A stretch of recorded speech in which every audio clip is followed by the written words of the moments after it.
আসসালামু আলাইকুম। দেখেই বুঝতে পারছেন ইনশাল্লাহ আজকে আমি কি রেসিপি আপনাদের সঙ্গে শেয়ার করব। আজকে আমি ভেজিটেবল রোলের রেসিপি শেয়ার করব। তো খুবই মজাদার একটি রেসিপি। আমি একটি রোল আপনাদেরকে কেটে দেখাচ্ছি যে ভিতরটা কেমন হয়েছে, তাহলে ভালো বুঝতে পারবেন। দেখতে পাচ্ছেন সবজিতে ভরপুর একটি রোল। তো রোল তৈরির জন্য আমি যে যে উপকরণ নিয়েছি, এখানে নিয়েছি 1 কাপ আলু কুচি, 1 কাপ গাজর কুচি, 1 কাপ বাঁধাকপি কুচি, ধনেপাতা কুচি, একটা টমেটো কুচি, পেঁয়াজ কুচি আর কাঁচামরিচ কুচি। আপনারা চাইলে অন্যান্য সবজি দিয়েও রোলটা তৈরি করতে পারেন। আমি একটা প্যান বসিয়ে দিয়েছি, এখন আমি কাঁচামরিচ আর পেঁয়াজ এটা দিয়ে দিচ্ছি।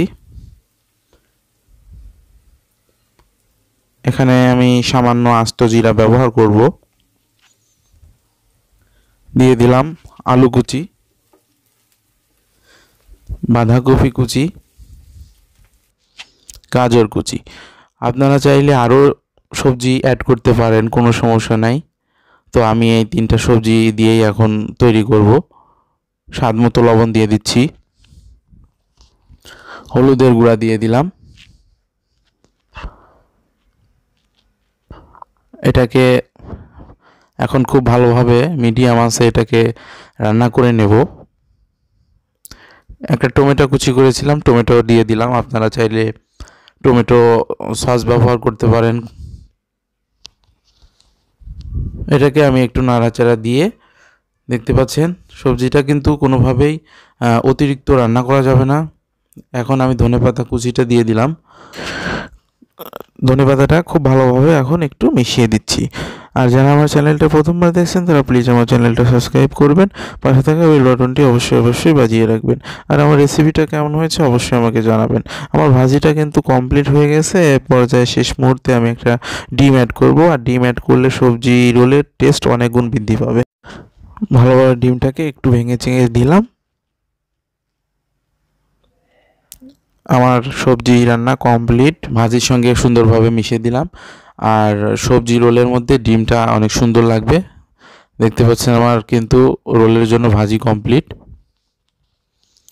এখানে আমি 2 কাপ ময়দা নিয়ে নিচ্ছি। আপনারা চাইলে আটা দিয়েও করতে পারেন, তো ময়দার রেজাল্টটা ভালো পাবেন।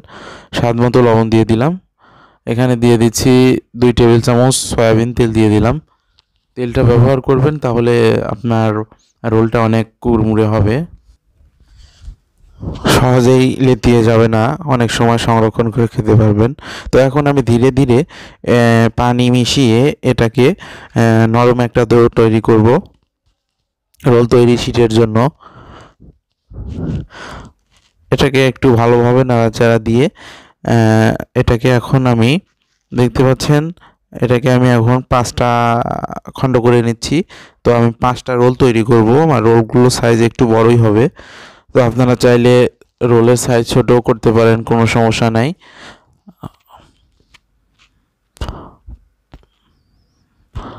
এটাকে এখন খুবই ভালোভাবে আর কি রোল তৈরি শিটের শেপ দিতে হবে। এক কথায় খুবই পাতলা করে, এটা কোনোভাবে মোটা করা যাবে না। খুবই পাতলাভাবে দেখিয়ে দিচ্ছি আপনাদেরকে আমি। এভাবে খুবই পাতলাভাবে রুটি তৈরি করে নিতে হবে। এই দেখুন খুবই পাতলা, কিন্তু এটা কিন্তু কোনোভাবে মোটা হওয়া চলবে না। দেখতে পাচ্ছেন কিন্তু যতটা পাতলা করতে পারেন এক কথায়। তো এখানে আমি এখন সবজি দিয়ে দিচ্ছি। আর রোলের ভিতরে সবজির পরিমাণটা বেশি হলে রোলটাও খেতে অনেক ভালো লাগবে। তো আপনাদের পছন্দ মতো আপনারা যতটা সবজি ব্যবহার করতে পারেন, কোনো সমস্যা নেই। তো এটাকে এখন আমি দেখাই দিচ্ছি। দেখুন কিভাবে এপাশ ওপাশটা ভাঁজ দিয়ে, তারপরে এই পাশটাতে এভাবে এমনভাবে পেঁচ উঠাইতে হবে, রোলটা জড়াইতে হবে, যাতে করে কোনো প্রকার লুজ যেন না থাকে। একটু সবজির সঙ্গে যেন শীটটা খুব মানে টাইট ফিটিংভাবে থাকে আর কি, তাহলে কোনো সমস্যা হবে না রোল ফ্রাই করার সময়।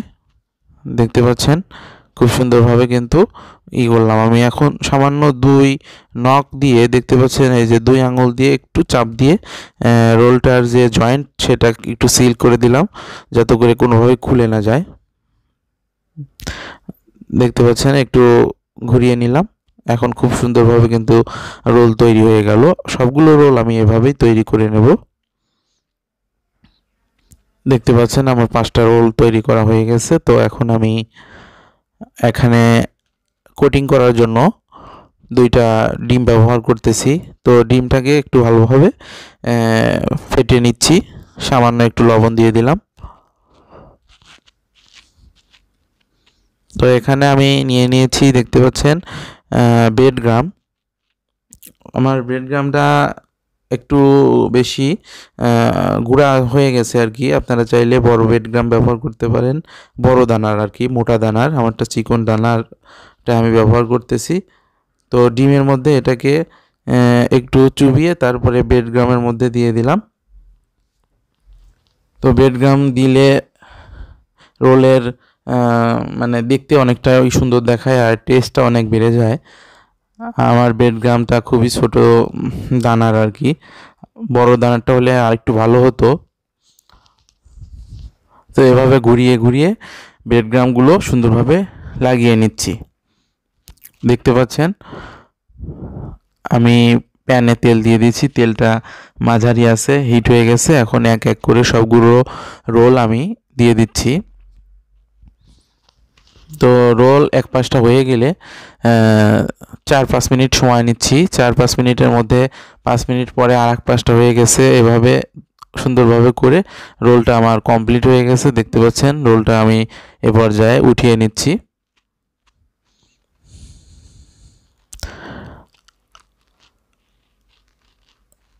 দেখতে পাচ্ছেন ভিউয়ার্স কতটা সুন্দর হয়েছে আমার রোল। চাইলে আমার চ্যানেলটা সাবস্ক্রাইব করতে পারবেন। ধন্যবাদ সবাইকে।